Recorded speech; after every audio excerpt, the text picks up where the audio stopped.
How's it going, everyone? SilverDFanng back with more YouTube reactions. We got a serious history.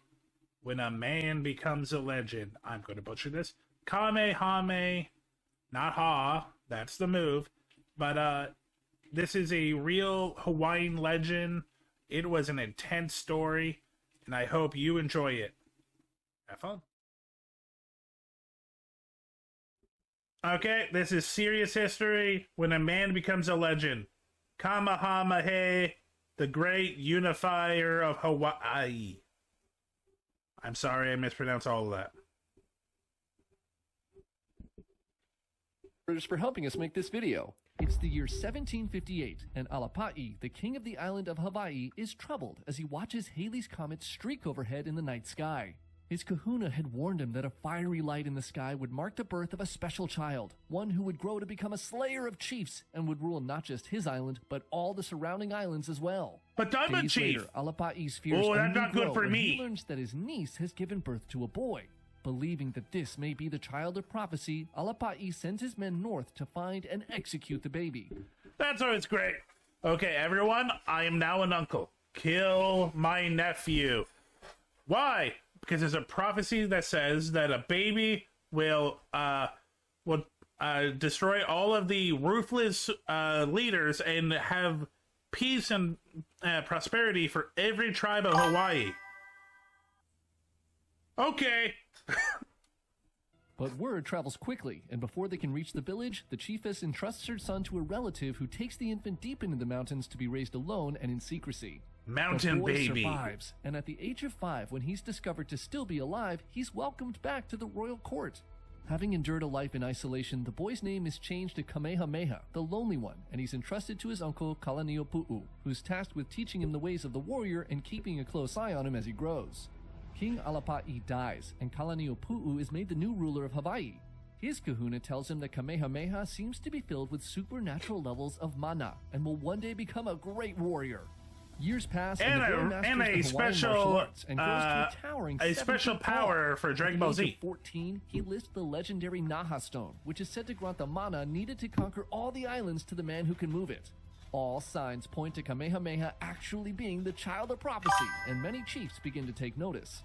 Word spreads as far as the distant island of Kauai of a mighty warrior on Hawaii, but the Lonely One is content faithfully serving his uncle.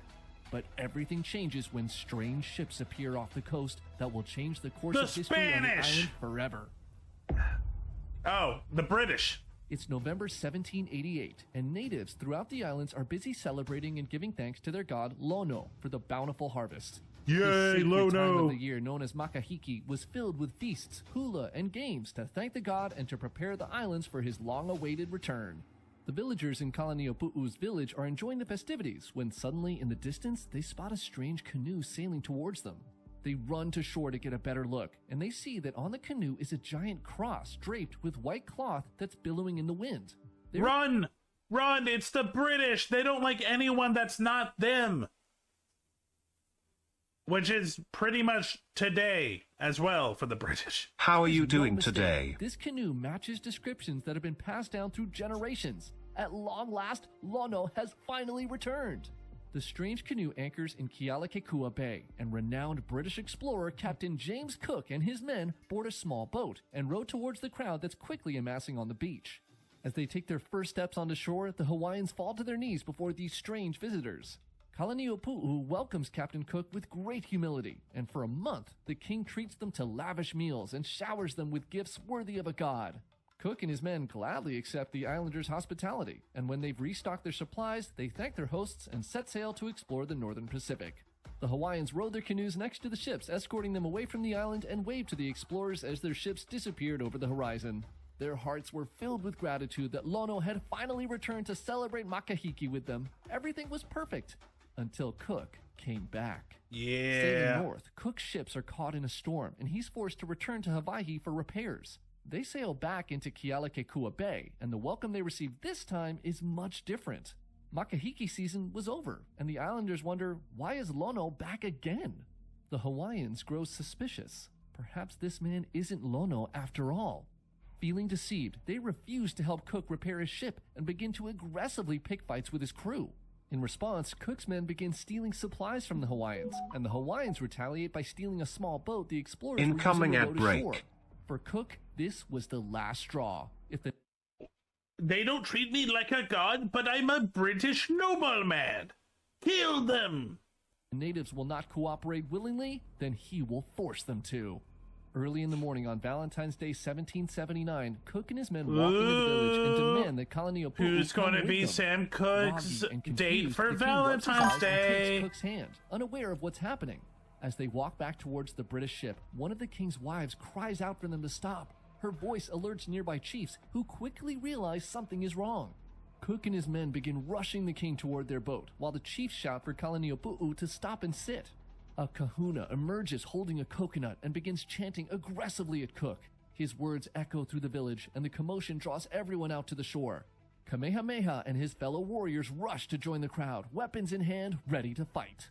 Cook orders his men to line the shore. They draw their rifles and aim into the crowd. A standoff ensues, with the Hawaiians growing angrier and angrier that their king is not being returned. A warrior steps forward and menacingly points his weapon at Cook. And on I just want to point out, they were here for a month. They were treated like really well.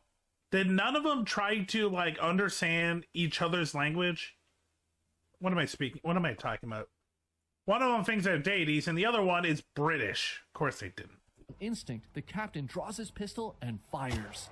The Hawaiians begin throwing stones at the explorers, and one of the Marines is knocked to the ground. Cook fires another shot into the crowd, this time killing one of the warriors. Enraged, the Hawaiians lunge at the captain, and his men open fire into the mob. Some of their musket balls find their mark, but before they can reload, the Hawaiian warriors have swarmed Cook and have forced him to the ground. As he tries to struggle to his feet, he's stabbed and clubbed to death. Cook's ship opens Yay! fire on the crowd, and the cannon fire quickly scatters the Hawaiians. The surviving sailors row back to their ships and leave the island for good. Though the brawl was short, Kamehameha was shaken by the sheer power. Blue, if you piss anyone off, they're deadly. If you shoot someone, their friends are going to be upset. Power of these foreign weapons. Cook's men were few, but if an army with these weapons were to return, would their warriors stand a chance? He thinks of the people who live on islands. They did, but through hand signs and a little bit of words they figured out, but not enough for regular conversation. Oh, okay.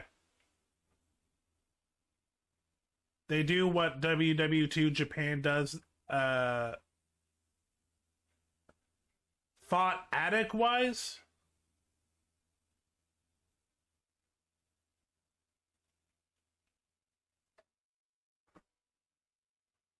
Guys, I'm not gonna lie, it feels a little racist. Be like, Hawaiians and Samoans are very scary. I think you're just afraid of tribal culture. If I showed you some native Indian culture, I feel like you'd be like, oh, they're also scary. That's just tribal culture. Tactic. Oh, okay. Near them. They shared the same history, the same blood, but they have been at war with each other for generations. Divided like this, they will all fall. Someone must unite them so they can stand together as one. Yeah, but you're also Texan.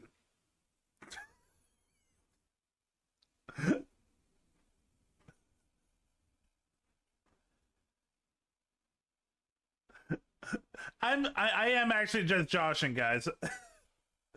No, I've seen the Samoan angry face. They can be intimidating.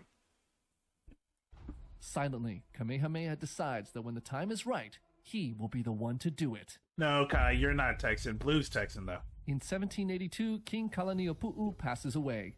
He leaves his kingdom to his son Kivalao and gives his nephew Kamehameha guardianship of the god of war Ku and control of Did I Waipio say Valley. Kai? My bad. I meant Tensions Blue. instantly break out over who's the ruler of the land. The one with the blessing of Ku is the one who actually has the Ku. power to conquer all, and this convinces 5 warrior chiefs that Kamehameha is truly the child of prophecy.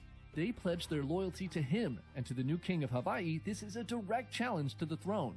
His brother Keoua I know that's not how you meant to spell it, but so Blue, China, it's like Blue says I text can. I'm like, that's right, you're a text can. You're not a text can't. retaliates by cutting down sacred So coconut trees dumb. in Kamehameha's land and killing some of his men, who he sacrifices to the gods for his brother.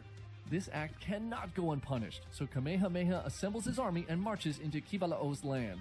As Kamehameha's forces march through villages on their way to confront the king, women and children rush to seek shelter in protected sanctuaries, knowing that war on this island spares no one. Kivala'o gets word of this invasion, and he takes his army out to meet Kamehameha.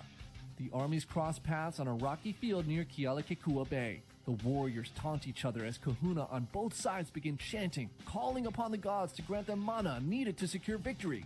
Now, blessed by the gods, war cries fill the air, and the armies charge each other. Cool. Kamehameha and his chiefs lead their army from the front lines and rush to engage Kivala'o's men. Ooh, groin Combat is attack. up close and brutal. Shark's tooth daggers tear into the flesh of their enemies. Skulls are crushed by heavy clubs, and spears impale warriors caught off guard. In the chaos, Keaua, Kivala'o's brother, cuts down many of Kamehameha's men, challenging all who dare face him. In the heat of battle, one of Kamehameha's chiefs, a man named Kamehamoku, is struck and falls to the ground. His bright feathered cape broadcasts his nobility for all to see, and it quickly draws the attention of Kivala'o. The king marches towards the fallen chief. It is weapon very ready to finish him adorable to off. see these But stick just as he bodies get nears, injured. A stone from one of Kamehameha's slingers slams into Kivala'o's head, dropping him to his knees. Ooh. Kamehamoku crawls toward him Who's and gonna slits his win? throat with a Oh, sharp tooth oh dagger. no! Kivala'o is dead, and Oh, his wait. army retreats. That's the bad Kamehameha guy. removes the bloodstained royal cloak from the former ruler's body and lifts it for all to see, officially claiming his Yay! lands. But the deceased king's brother would not give up the island of Hawaii so easily. For the next decade, Kamehameha and Keaua wage a bitter war. Keaua wins many of the battles, and the island remains divided. Kamehameha's chiefs insist he is still the child of prophecy and that they will ultimately win. But doubt creeps in. How can he unite all the islands if he can't even conquer his own? He needs help, a blessing from the gods to tip the scales Help of me, this war in titty his god. favor. And the gods answer his prayers in the most unexpected way. Bruh. How The you? discovery of the Sandwich Isles had literally put Hawaii on the map, and by 1790, traders en route across the Pacific had begun making stops to resupply and do business. Hearing news of this land, two American trading ships, the Eleonora, commanded by Simon Metcalf, and the Fair American, commanded by his son Thomas Metcalf, set out for the Hi. islands. The larger ship, the Eleonora, is the first to arrive and drops anchor in Kauai Bay, an area governed by Kamehameha's loyal chief, Kamehamoku, the guy who slit the previous king's throat. The chief boards the ship to greet the traders, and though we don't know exactly what he did, it was evidently something that Simon found so offensive that he has the chief tied up and flogs him as punishment. Gross. The Eleonora quickly departs Hawaii and sails to the island of Maui, where the locals there steal one of Simon's rowboats and disassemble it for its nails. Furious, Smart. the captain invites the villagers to come aboard his ship to trade. The natives load their canoes with food and goods and begin to paddle out towards the Eleonora. As they approach the ship, Simon commands his men to open fire, and cannonballs tear into the unsuspecting villagers, killing 100 of them and injuring 100 more. Americans wonder why the rest of the world sees them as war-hungry despots. At the very same time, back on Hawaii Island, Simon's son Thomas, completely unaware of the horrible things his father has been doing, arrives in Kauai Bay aboard the Fair American, ready to trade. Hi guys. Kamehamoku, who was still seething from the humiliation of the flogging by Simon Metcalf, boards the Fair American with his men and kills Thomas and nearly the entire crew. The only survivor is a man named Isaac Davis, whose courage in fighting back against the warriors had impressed the chief enough to spare his life. The Hawaiians loot the Fair American and take its cannon, weapons, and supplies and drag Davis back to their village as prisoner. Kamehamoku sends word south to Kamehameha about what's happened at Kauai, and at the same time, Simon Metcalf returns Blue, when I say America, I meant as a whole. I know not all Americans are war-hungry. to Hawaii and anchors near Kamehameha's village. But the history of America is filled with war hunger and using your power against smaller countries and cultures. Fearing retaliation for the attack on the Fair American, Kamehameha orders every one of his people to stop trading and avoid the ship entirely. Simon Metcalf sends a man named John Young to shore to ask about the whereabouts of the Fair American, and fearing he may discover the truth, Kamehameha captures him and holds him prisoner. A day passes, and unaware that Young had been captured, Simon Metcalf begins firing his cannons as a signal for the sailor to return to the ship. As the thunder of cannon fire echoes through the village, Kamehameha grows concerned that he'll soon need to lead his men into battle against these invaders and their terrible weapons. The chief and his warriors stand ready, but no one leaves the ship. By the next morning, Metcalf is done waiting. He assumes Young is off playing with the villagers and decides to strand him on the island as punishment. The Eleonora set sail for China, never to return, and Simon Metcalf never learns of what happened to his son. Soon after, Kamehamoku brings Isaac Davis to Kamehameha's village where he meets John Young. The two foreigners are given a choice. Okay, I think he's saying we should teach him how to use these weapons? What if we don't?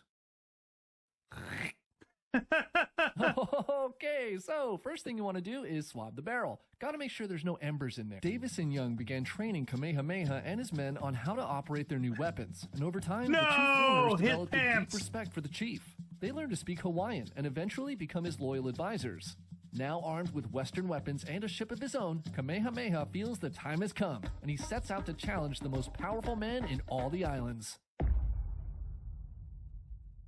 While Kamehameha was fighting for control of the island of Hawaii, the great king of Maui, Kahekili, had conquered the island of Oahu and now ruled over almost the entire island chain. He was an imposing figure with half of his body tattooed from head.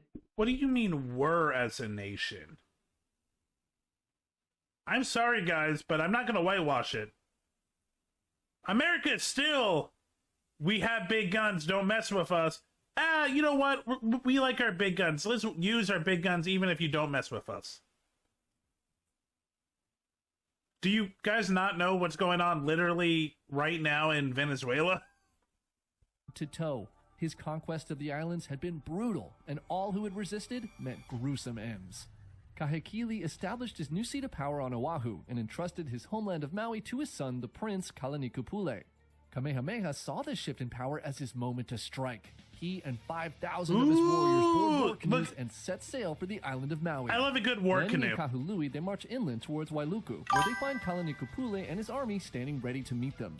The formalities of war quickly... Okay, so I'm going to date myself here.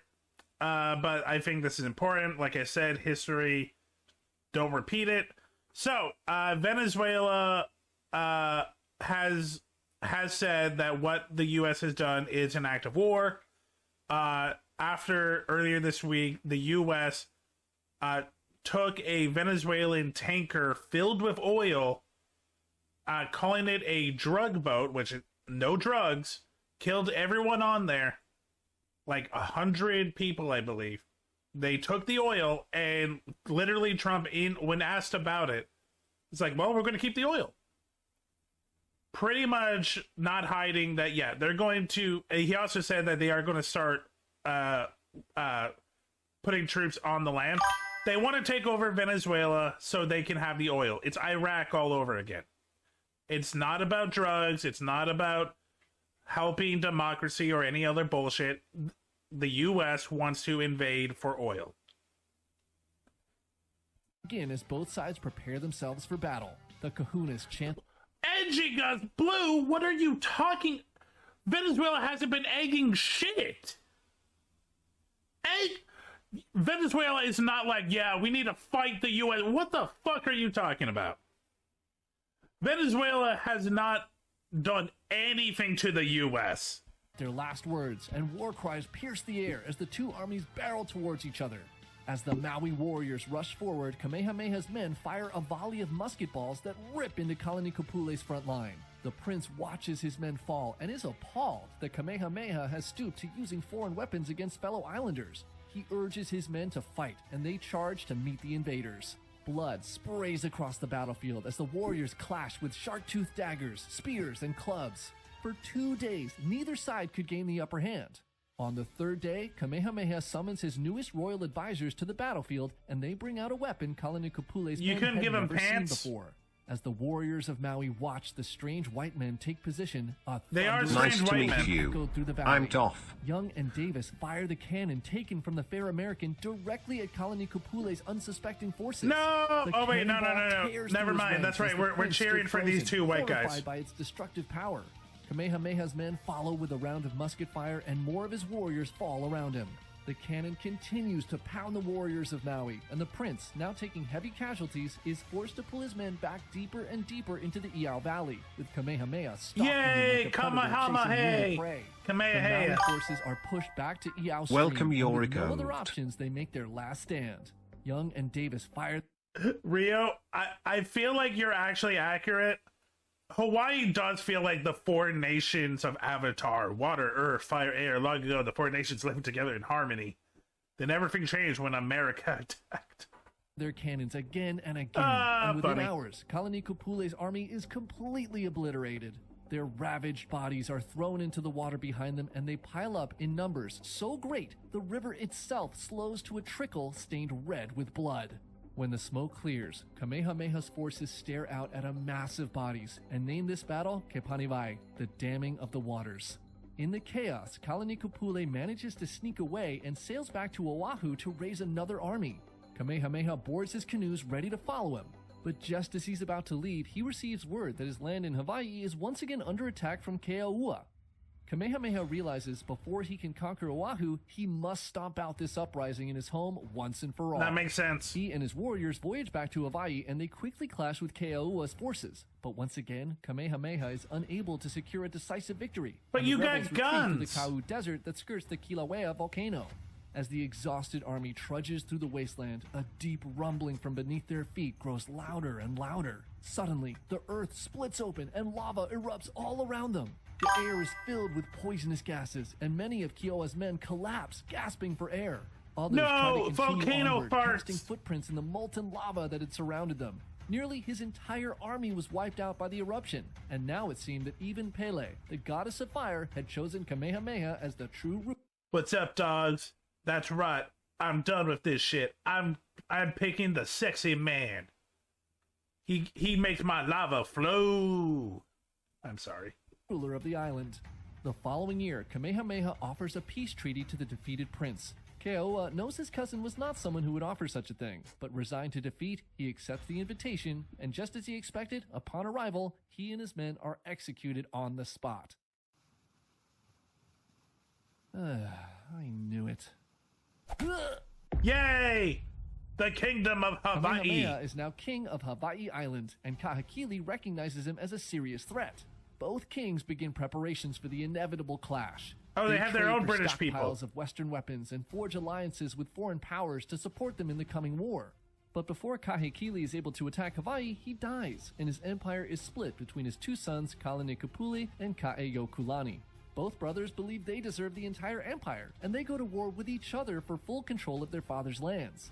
Their armies suffer heavy losses, and in the end, Kaeyokulani is killed in battle. Kalani'Kupule becomes the sole successor to the great Kahekili, but he is severely weakened. Kamehameha knows that this was the opportunity he'd been waiting for. He'd already defeated Kalani'Kupule once at Kapanivai. The time to unite the islands is now. So, in 1795, Kamehameha sets sail with 10,000 warriors, and they arrive on the shores of Oahu near Waikiki. Large, powerful tattooed men wearing loincloths push modern cannon. This guy is like, grr, I'm so angry. I'm so ready to take over. Grr, grr. to shore. Chiefs adorned with feather capes inspect their muskets, preparing for battle. To a time traveler, the army is We got 29,000 more photos from the Epstein estate. For Kalani'Kupule. They soon find his army, dug in at a defensive position near the mountain Puawaina, the hill of human sacrifice, known today as Punchbowl Crater. Over the past 5 years, Kamehameha hasn't just adopted Western weapons into his army, he had absorbed Western military strategy as well. It is very adorable, but have you ever touched a shark tooth? They're sharp, man. Them in a frontal assault. But before he can issue his commands, explosions ring out in the distance and cannonballs crash down near Kamehameha's forces. He looks up and spots a familiar face. Once a trusted ally, the chief Kaiana had defected and was now fighting for the enemy. Traitor! Kamehameha gives the signal, and Davis and Young answer back with a thunderous cannon barrage of their own. His warriors charge forward towards Kaiana's position. The like ninjas becomes a blend of old and new. Kamehameha's warriors push their spears forward in a European pike formation, while cannons and muskets ring out behind them. Other fighters break free to engage in brutal hand-to-hand combat with ancient weapons. Kaiana and Kalanikupule are pushed back to a secondary defensive position where more cannons are waiting. As Kamehameha's men charge, they're hit with heavy fire and take serious casualties.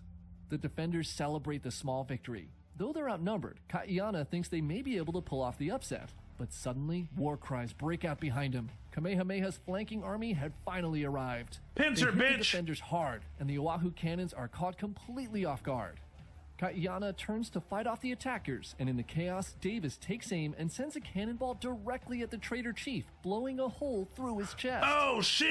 Kalanikupule is also injured and flees the battlefield. His army falls into disarray, and they begin to run. Bobblehead! Kamehameha's men show no mercy, chasing the fleeing warriors through Nu'uanu Valley all the way to a cliff. Oh, with nowhere to shit! run. Oh, shit, they're about to Mufasa the masses! Long live the king! The last of Kalanikupule's army are pushed closer and closer to the edge. Realizing that all hope is lost, many begin jumping off the cliff in a desperate attempt to escape. A few try to fight back, only to find themselves pushed off by force. When the last of the Oahu warriors had fallen, Kamehameha's men looked down below and named the battle Kalele Ka'anae, the leaping mullet, after the men who voluntarily leapt to their end. Why A mullet? century later, during the construction of the Pali Highway, 800 skulls of those warriors God were discovered damn. at the base of this cliff. Kalanikupule goes into hiding, but is eventually found and sacrificed to the gods by Kamehameha. I mean, I think the Spartan Battle 300 is what, the Lion King moment is based after, because that's a more iconic one. But I would like to think that the writers of Lion King were really into Hawaiian history. Officially ending the Kingdom of Maui. Now only the island of Kauai remained free of his rule. For the next 15 years, Kamehameha attempted to invade and conquer the island, but is repeatedly stopped by the forces of nature. First, a storm sinks his canoes and forces him to turn back. On his second attempt, an outbreak of cholera wipes out a large part of his army Not before they cholera. can even set sail. In 1810, as he prepared for his third invasion attempt, the king of Kauai, Kamuali'i, realizes that war would only lead to more bloodshed and offers his island as a vassal state to the king. Under the guidance of his kahuna, the Lonely One accepted this offer and made peace with Kauai. His chiefs, on the other hand, hated this idea and decided in secret We that want they should blood. still kill the guy just We in want case. blood. Isaac Davis personally found this betrayal revolting and goes to warn the king of Kauai, who decides to skip the celebratory feast and immediately sails back home, leaving the chiefs with all that poison but no one to use it on.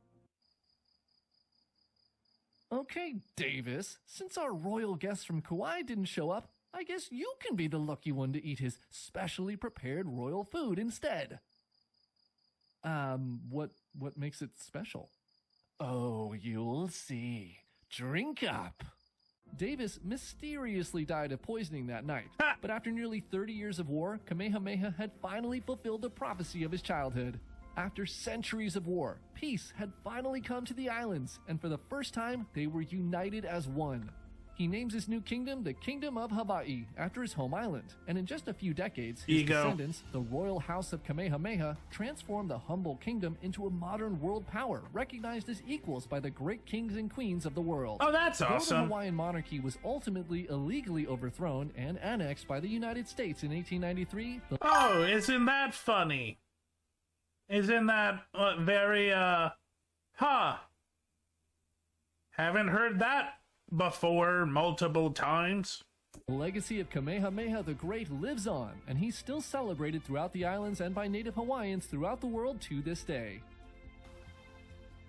Oh, and some guy in Japan named a special move after him Thank you. Thank you. I was waiting for this. in the manga he was writing. Hey, thanks for checking out this video. Check me out on Twitch, SilverDFanng, 2 N's in Fang. Check me out on Twitter and Blue Sky under the same name. Also TikTok. Have a great night.